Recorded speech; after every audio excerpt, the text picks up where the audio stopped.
이 본문은 부활주일에 절대 쓰지 않는 본문입니다.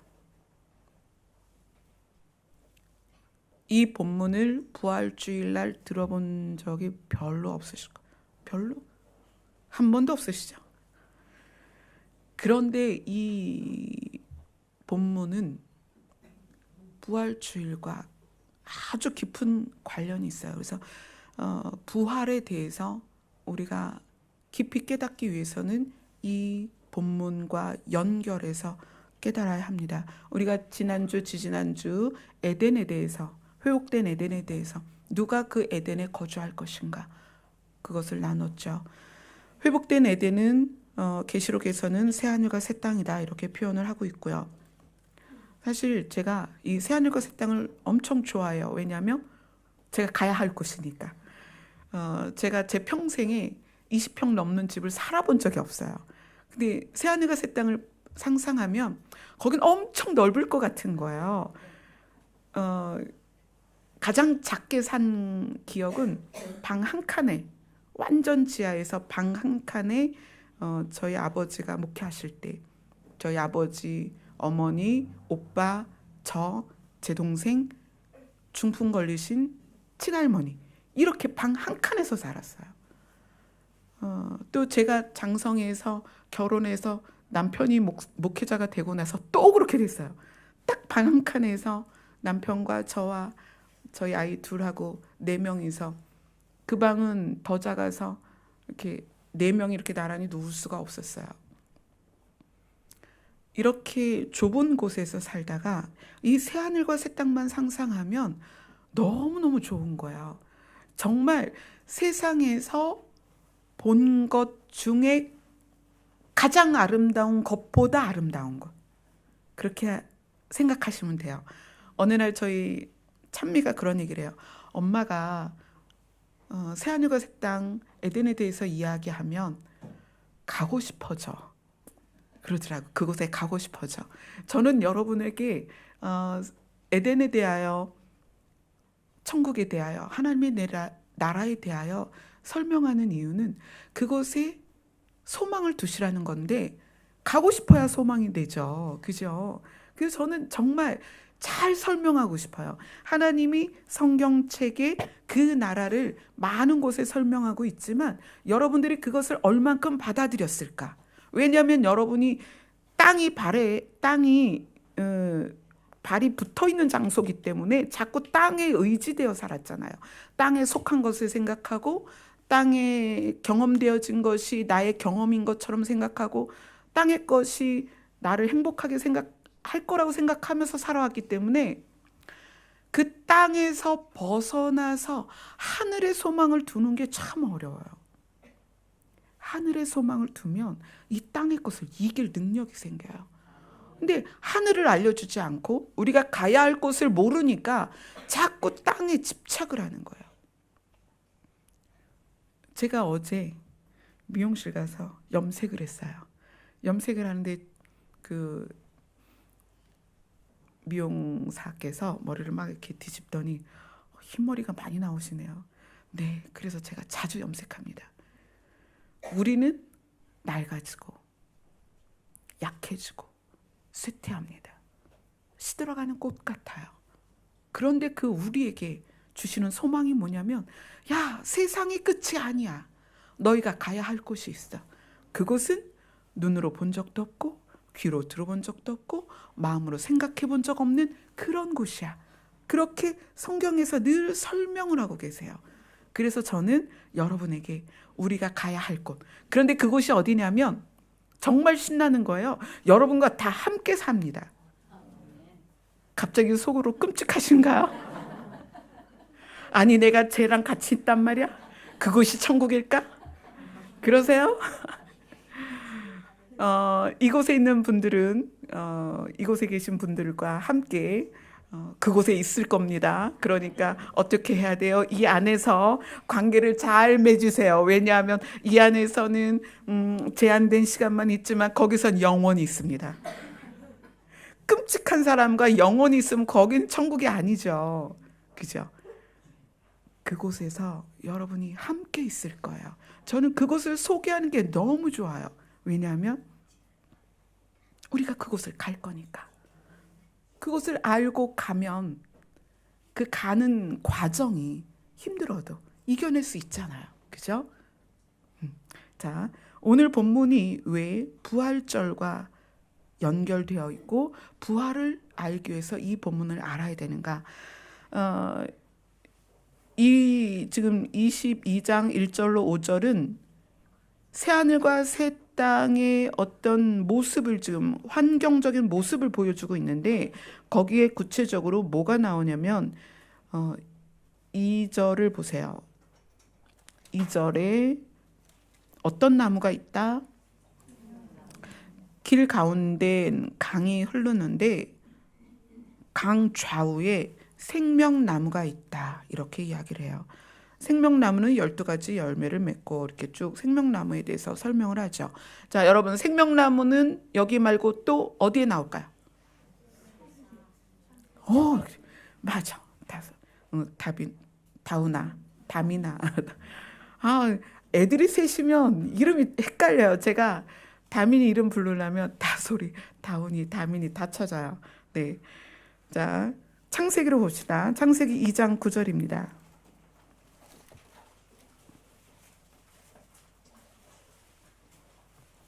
창세기 2장 9절. 우리가 가야 할 곳에 있는 생명나무가 에덴에도 있었다는 거예요. 그럼 이제 우리가 생명나무에 대해서 좀 알아봐야 되겠죠. 자, 9절 같이 읽습니다. 시작.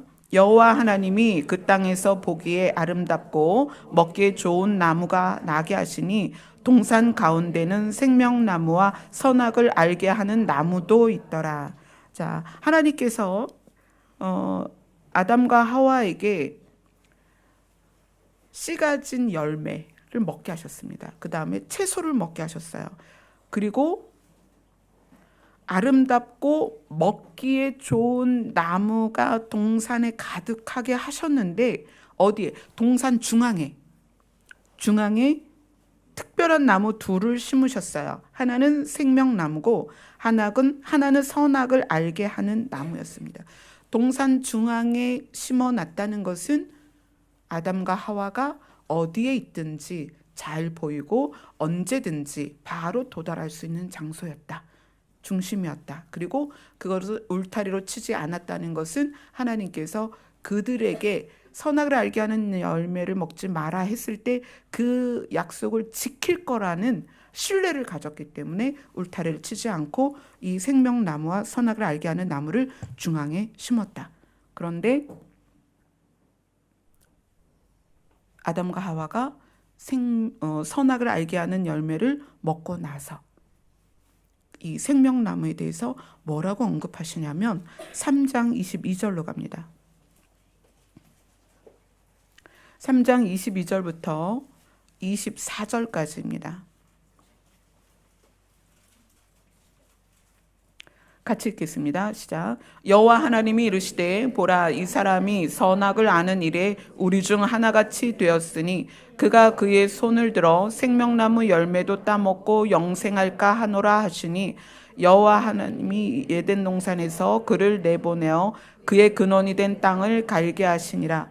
이같이 하나님이 그 사람을 쫓아내시고 에덴 동산 동쪽에 그룹들과 두루 도는 불칼을 두어 생명나무의 길을 지키게 하시니라. 생명나무와 선악을 알게 하는 나무를 심으셨고 아담과 하와가 선악을 알게 하는 열매를 먹었습니다. 그 다음에 하나님께서 어떻게 하셨냐면 이 사람이 선악을 아는 일에 우리 중 하나같이 되었으니 하나님이 세 분이시잖아요. 여호와 하나님, 성자 하나님, 성령 하나님. 이 세 분의 하나님이 의논을 하신 거예요. 이 사람들이 선악을 아는 일에 우리처럼 돼버렸으니까 이 상태에서 생명나무를 먹으면 안 된다는 거예요. 생명나무의 열매를 먹지 말라고 명령하신 적은 한 번도 없습니다. 그죠? 그런데 선과 악을 알게 하는 열매를 먹고 나서 하나님처럼 선과 악을 알게 된 후에는 생명나무의 열매를 먹어서는 안 된다는 거예요. 그 열매를 먹으면 영생하니까. 왜 그럴까요?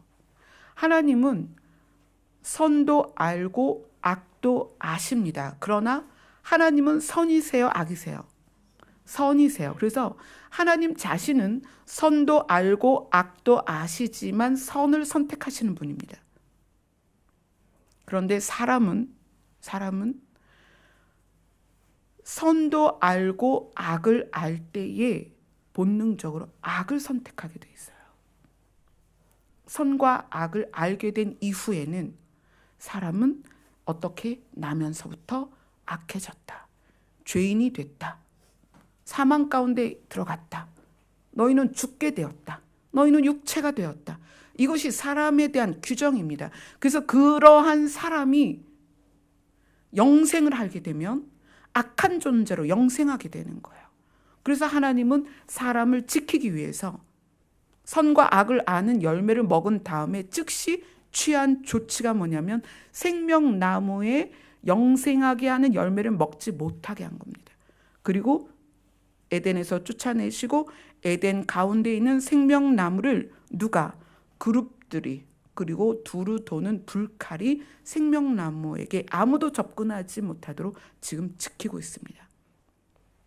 그 이후에 어떻게 됐는지는 아무도 알 수 없습니다. 에덴의 존재를 우리는 알 수 없습니다. 그 에덴에 심어져 있던 생명나무가 그대로 있는지 우리는 알 수가 없습니다. 성경은 말하고 있지 않아요. 그러나 성경이 생명나무가 있는 곳에 대해서 이야기를 하고 있습니다. 우리 계시록 가봅시다. 계시록 2장입니다.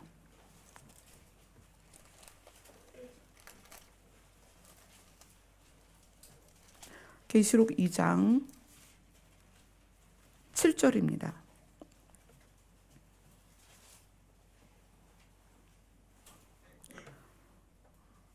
같이 읽습니다. 시작. 귀 있는 자는 성령이 교회들에게 하시는 말씀을 들을지어다. 이기는 그에게는 내가 하나님의 낙원에 있는 생명나무의 열매를 주어 먹게 하리라. 아멘. 생명나무가 에덴에 있었는데 지금 또 어디에 있어요? 낙원에 있어요. 낙원에. 낙원이 어디예요? 믿는 성도가 천년왕국과 새하늘과 새 땅이 이루어지기 전에 가 있는 곳, 그곳이 낙원이에요. 예수님이 강도 같이 십자가에 달렸던 강도에게 뭐라고 그래요? 너 나와 함께 낙원에 있을 것이다. 성도가 믿다가 죽었을 때 천년왕국과 새하늘과 새 땅이 이루어지지 않고 예수님이 재림하지 않은 시점에서의 성도의 죽은 이후 그 장소가 낙원입니다. 근데 그 낙원에 무엇이 있다? 생명나무가 있다. 그러면 낙원에 있는 사람들이 생명나무에 있는 열매를 먹을까요? 안 먹을까요? 먹겠죠. 자, 그러면 우리는 이걸 생각하면 돼요. 생명나무의 열매를 우리는 왜 먹어야 되는가? 그죠? 왜 먹어야 될까? 생명나무의 열매를 왜 먹어야 될까? 생명나무의 특징을 한번 볼까요? 우리 오늘 본문에 22장 2절을 봅시다. 22장 2절 생명나무의 열매의 특징입니다. 시작. 길 가운데로 흐르더라. 강 좌우에 생명나무가 있어 12가지 열매를 맺되 달마다 그 열매를 맺고 그 나무 잎사귀들은 만국을 치료하기 위하여 있더라. 열매가 열리고 열매가 열리는 그 열매를 먹고 그 잎사귀를 취해서 만국이 치료를 받는다는 거예요. 낙원에서 또 에덴에서 새하늘과 새 땅에서 왜 이것이 필요할까 생명나무가 왜 필요할까? 영원한 곳, 완전한 곳, 그런데 그곳에 생명나무가 왜 필요할까? 여러분 그거 생각해 보신 적 있으세요? 낙원은 죽은 성도의 영혼이 가 있는 곳이잖아요. 그죠? 에덴도 영원한 곳이었고요. 새하늘과 새 땅도 영원한 곳인데 이 생명나무의 열매가 왜 필요할까? 저는 그렇게 생각해요. 이것이 자세하게 성경에 나와 있지는 않지만 이따가 이제 다른 부분을 나누면서 말씀을 드리겠지만 우리는 피조물이에요. 피조물. 원래부터 계신 지존자로서 원래 계신 하나님은 공급이 필요 없어요. 공급이. 그런데 피조물인 우리는 영생체가 되어도 피조물이라는 거예요. 스스로 존재하는 신이 아니라는 거예요. 또 생각해 보세요. 지금 낙원에 죽어서 간 사람 말고 또 있잖아요. 살아서 간. 누가 있어요? 엘리야하고 에녹하고. 그들은 살아서 갔어요. 그죠? 그 살아서 간 그들이 물론 그곳에서 영화로운 몸으로 신비한 몸으로 변해서 있겠지만 피조물의 특성을 가지고 있다는 거예요. 그래서 하나님은 무엇인가를 통해서 피조물에게 완전함을 계속 지속적으로 공급하신다는 거예요. 열매가 12달 동안 12가지 열매를 달달이 맺히고 잎사귀가 필요하다는 거예요. 근데 그것은 만국을 치료하기 위해 있더라. 그러면 우리는 영생체로 썩지 아니하고 죽지 아니하는 몸으로 변했지만 우리는 공급이 필요한 존재인가 보다. 이런 생각을 할 수 있죠. 예수님이 부활하시고 제자들과 함께 뭘 드셨어요? 물고기를 구워서 같이 드셨습니다. 변화되셨어요. 변화체고 부활체고 그대로 승천하셨거든요. 그러한 예수님이 물고기를 드셨다는 거예요. 벽을 통과했잖아요. 예수님이. 시공간을 초월하셨습니다. 그런데 뭘 하셨어요? 물고기를 드셨다는 거예요. 그게 의미하는 바가 뭘까요? 우리도 예수님과 똑같은 몸으로 변할 것입니다. 그러면 그 변화된 몸이 아무것도 안 먹는 것이 아니라 섭취할 수 있다는 거예요. 신나지 않아요? 새하늘과 새 땅에 가면 안 먹는 게 아니에요. 뭔가 먹어요. 제가 지금 먹는 얘기를 하니까 기분이 좋아요. 제가 금식 3일째입니다. 제가 금식 3일째인데 어제 길을 가면서 어머 전부 다 음식점인 거예요. 우리나라로 왜 이렇게 음식점이 많아요? 염색하면서 미용실에서 이렇게 TV를 틀어놨는데 전부 먹방이에요. 그 시험에 안 들고 안 먹고 싶습니다. 네. 새하늘과 새 땅에 먹을 게 있다는 거예요. 근데 생명나무라고 불리는데 12가지 열매가 12달 동안 달달이 열린다는 거예요. 신나지 않아요? 한 가지 열매로 1년 내내 먹으러가 아니고 12달을 12가지 열매가 열린다는 거예요. 야, 정말 신난다. 근데 그 열매는 우리를 영생하게 돕는 거예요. 그 이파리는 만국을 치료한다는 거예요. 그래서 저는 그 이파리를 생각하면서 누가 이파리를 먹을까? 우리가 이파리를 뜯어 먹을까? 그런데 아닌 거예요. 뭐냐면 소가 짚을 먹을 것이고 사자가 어린 양과 뛰어놀 것이고 그 어린 양이고 사자고 소고 뭐가 먹을 게 있어야 되잖아요. 아, 생명나무의 이파리를 얘네가 뜯어먹겠구나. 그 생각이 드는 거예요. 그러면 소도 영원히 살고 사자도 영원히 살고 새하늘과 새 땅에서는 정말 놀라운 일들이 있는 거예요. 우리가 지금 그곳에 가야 하기 때문에 이 궁금증들을 하나하나 풀어가는 거예요. 생명나무는 영원히 살게 하고 만국을 치료하기 위해 있다. 네. 자, 그러면 누가 생명나무의 열매를 먹게 될 것인가? 낙원에 가는 자일 것이고 새하늘과 새 땅에 가는 자일 것입니다. 생명나무의 열매를 먹는 자가 누가 될 것이냐. 자, 요한복음으로 갑니다.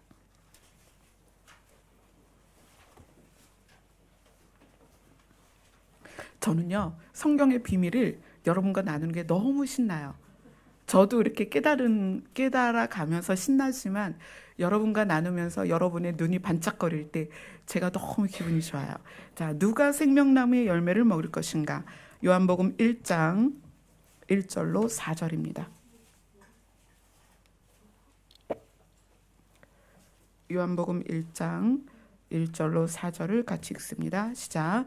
태초에 말씀이 계시니라. 이 말씀이 하나님과 함께 계셨으니 이 말씀은 곧 하나님이시라.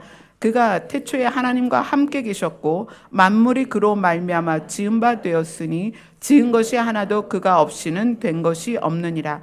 그 안에 생명이 있었으니 이 생명은 사람들의 빛이라.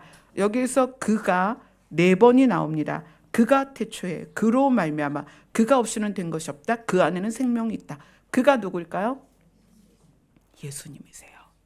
예수님 안에 생명이 있습니다. 자, 5장으로 갑니다. 요한복음 5장 24절로 29절입니다. 같이 읽습니다. 시작. 내가 진실로 진실로 너희에게 이르노니 내 말을 듣고 또 나를 보내신 이를 믿는 자는 영생을 얻었고 심판에 이르지 아니하나니 사망에서 생명으로 옮겼느니라. 진실로 진실로 너희에게 이르노니 죽은 자들이 하나님의 아들의 음성을 들을 때가 오나니 곧 이때라. 듣는 자는 살아나리라. 아버지께서 자기 속에 생명이 있음같이 아들에게도 생명을 주어 그 속에 있게 하셨고 또 인자됨으로 말미암아 심판하는 권세를 주셨느니라. 이를 놀랍게 여기지 말라. 무덤 속에 있는 자가 다 그의 음성을 들을 때가 오나니 선한 일을 행한 자는 생명의 부활로 악한 일을 행한 자는 심판의 부활로 나오리라. 아멘. 자, 이게 무슨 말씀이냐면 예수님 안에 영생이 있다. 하나님 안에 있는 생명을 에덴에 있는 아담에게 주셨잖아요. 그래서 영생하는 존재가 되게 하셨는데 그 하나님 안에 있는 생명을 나에게 주셨다. 예수님에게 생명을 주셨다. 그리고 그 생명을 가지고 인자로 오셨다. 우리 금요일 말씀을 여러분이 나중에 이어서 같이 들어보세요. 그러면 이해가 더 되실 거예요. 인자로 오셔서 생명을 가지신 하나님이 사람의 몸으로 들어오셨습니다. 그리고 이 사람의 몸을 찢고 이 땅에서 찢고 그 안에서 생명이 나왔습니다. 그 생명을 믿는 자, 그 생명을 받아들이는 자는 어떻게 된다? 그 생명으로 인하여 새 생명을 얻게 되는 것이고 그가 생명의 부활로 나오게 될 것이다. 아멘. 그 말씀이에요. 자, 그 생명의 부활로 나온 자들이 어떻게 되냐면 생명나무의 열매를 먹는 자격이 생기는 거예요. 14장으로 갑니다. 요한복음 14장. 요한복음 14장 6절입니다.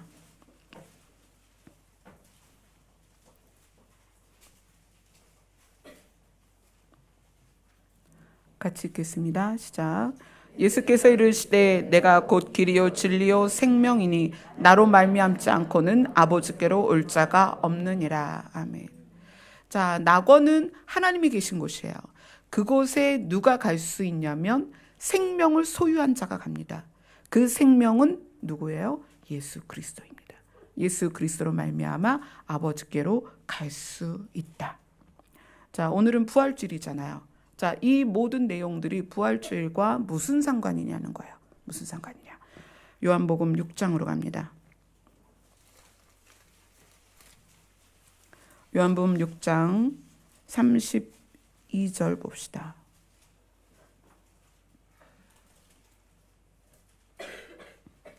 32절 33절 같이 읽습니다. 시작. 예수께서 이르시되 내가 진실로 진실로 너희에게 이르노니 모세가 너희에게 하늘로부터 떡을 준 것이 아니라 내 아버지께서 너희에게 하늘로부터 참 떡을 주시나니 하나님의 떡은 하늘에서 내려 세상에 생명을 주는 것이니라. 아멘. 예수님이 누구냐면 이스라엘 백성이 광야에서 생명을 유지하도록 먹은 만나입니다. 이스라엘 백성이 광야의 길을 가는 동안에 농사를 지을 수 없었습니다. 목축을 할 수 없어요. 그들에게는 하나님이 만나를 주셔서 그들의 생명을 유지하게 하셨습니다. 그런데 예수님이 누구시냐? 하나님이 내려주시는, 하늘에서 내려주시는 생명을 주는 떡이라는 거예요. 예수님 자기 자신이. 이따가 우리가 분병분잔을 할 것입니다. 예수님이 제자들에게 말씀하셨어요. 너희는 나를 기념해라. 내 살과 내 피를 기념해라. 나를 기억해라. 나에게 와서 배워라. 예수 그리스도가 우리 안에 있지 않으면 우리는 아버지께 갈 수 없습니다. 그래서 그것의 표면적인 활동을 우리는 성찬을 통해서 예수 그리스도의 살을 먹는 것으로 표현을 하는 거예요. 그것이 실제로 예수님의 살은 아니지만 우리가 예수님을 내 안에 모신다는 의미입니다. 그 살을 먹는다는 것은 생명을 우리가 우리 안으로 집어넣는 행위입니다. 6장 35절을 보겠습니다. 같이 읽겠습니다. 시작. 예수께서 이르시되 나는 생명의 떡이니 내게 오는 자는 결코 줄이지 아니할 터이요 나를 믿는 자는 영원히 목마르지 아니하리라.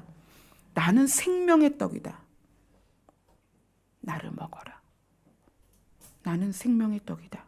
자, 58절로 갑니다. 요한복음 6장 58절입니다. 시작. 이것은 하늘에서 내려온 떡이니 조상들이 먹고도 죽은 그것과 같지 아니하여 이 떡을 먹는 자는 영원히 살리라. 아멘.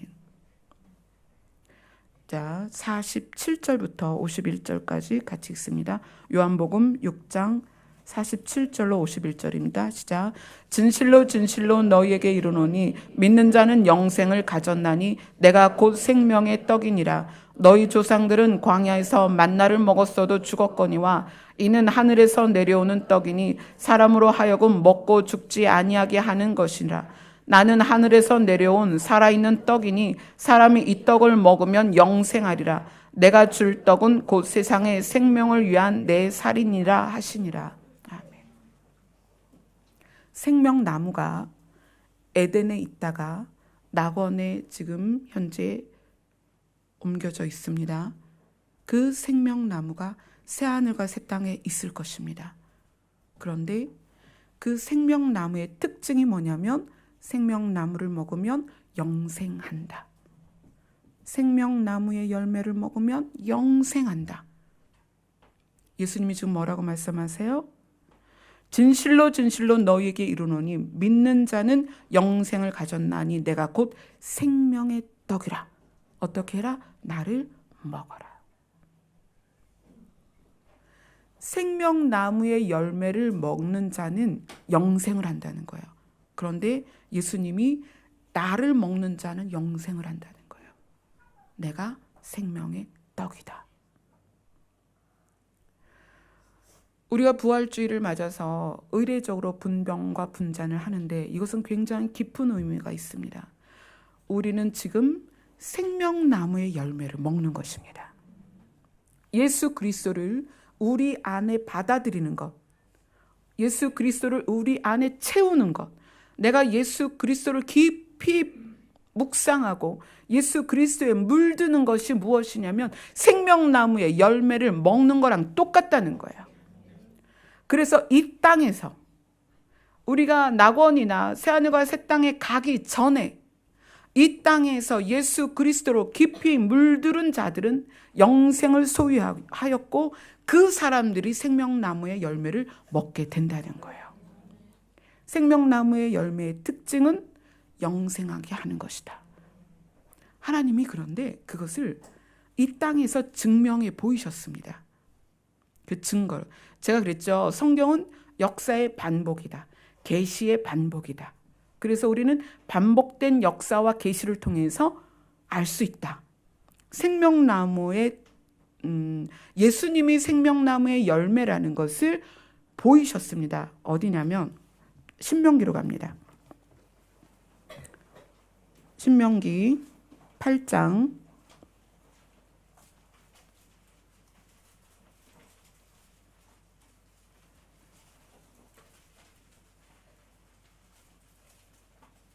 3절로 4절입니다. 신명기 8장 3절로 4절. 생명나무의 열매를 먹는 자가 이 땅에서도 실제로 무슨 일이 있었느냐? 같이 읽습니다. 시작. 너를 낮추시며 너를 줄이게 하시며 또 너도 알지 못하며 내 조상도 알지 못하던 만나를 내게 먹이신 것은 사람이 떡으로만 사는 것이 아니요 여호와의 입에서 나오는 모든 말씀으로 사는 줄을 내가 알게 하려 하심이니라. 이 40년 동안에 내 의복이 헤어지지 아니하였고 내 발이 부르트지 아니하였느니라. 아멘. 놀랍지 않아요?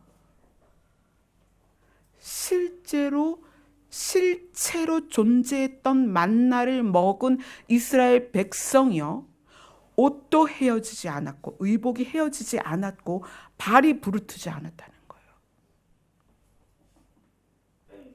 그 만나를 먹었는데도 이러했다는 거예요. 근데 예수님이 누구세요?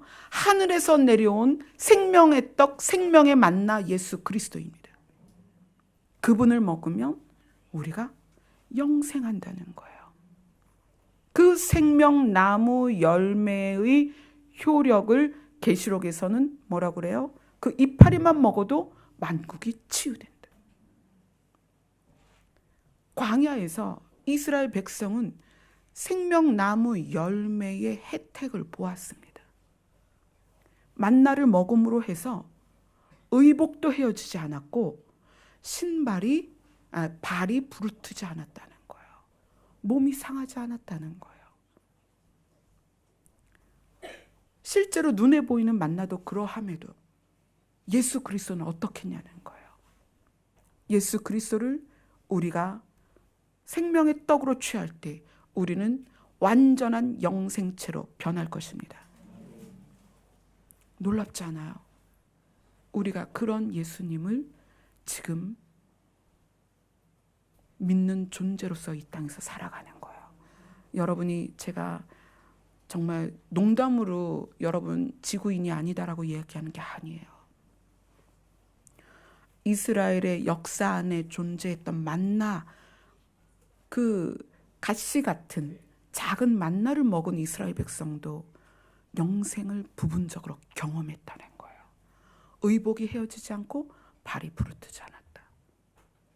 그런데 예수님은 누구다? 생명의 떡이다. 하늘에서 떨어지는 생명의 떡이다. 그 예수님을 받아들인 사람들이 어떤 자가 되느냐? 새하늘과 새 땅의 낙원의 생명나무의 열매를 먹는 자가 될 것입니다. 아멘. 여러분들은 특별한 사람들입니다. 하늘에서 내려오는 생명의 떡을 먹는 사람들입니다. 그 생명의 떡을 소유한 사람들입니다. 그리고 장차 새하늘과 새 땅의 생명나무의 열매를 먹을 사람들입니다. 그래서 스스로 자존감을 가지세요. 이 땅에서의 일어나는 일들에 나를 묶어두지 마세요. 자유하세요. 우리는 이 땅에 속한 자가 아니라 영생에 속한 자입니다. 우리는 이 땅에 속한 음식을 먹는 자가 아니라 하늘에서 내려오는 생명의 떡을 먹는 사람들입니다. 자기의 신분, 나의 위치, 나의 능력이 무엇인지 생각해 보세요. 우리는 영생하는 존재입니다. 아멘. 새하늘과 새 땅이나 이 생명나무의 열매나 생명나무, 이러한 것들을 제가 다루면서 참 마음 아픈 게 있어요. 이거를 교회가 정말 많이 다뤄야 되고 정말 많이 여러분들이 인식해야 되는데 신천지가 이걸 다 가져갔어요. 그래서 새하늘과 새 땅 그럼 신천지 아니야? 생명나무 그럼 뭐 신천지 아니야? 이렇게 되는데 너무 마음이 아파요. 우리 공동체에도 신천지에서 오셨던 분이 있었습니다. 제가 알고 있지만 내버려 뒀어요. 왜냐하면 제발 좀 깨닫고 진짜 생명나무가 누구신지. 예수님은 생명의 참 포도나무다. 자기 자신을 그렇게 소개하셨습니다. 예수님 외에는 구원을 얻게 할 이름이 하나도 없습니다. 이 땅에서 여러분 뭐 안상홍, 이만희 그들은요 죽은 나비 하나도 살릴 수 없습니다. 우리를 살리시는 것, 우리에게 영생을 주시는 것, 우리를 잠자는 자들 안에서 일으키실 분은 예수 그리스도뿐입니다. 아멘. 제가 정말 높아심의 말씀을 드립니다. 여러분들 예수님 외에는요 생명을 주실 수 있는 사람이 아무도 없습니다. 어떤 존재도 없습니다. 예수가 아닌 다른 이름을 거론하면 절대 그곳에 가시면 안 됩니다. 아멘. 아멘. 우리 찬양 하나 합시다.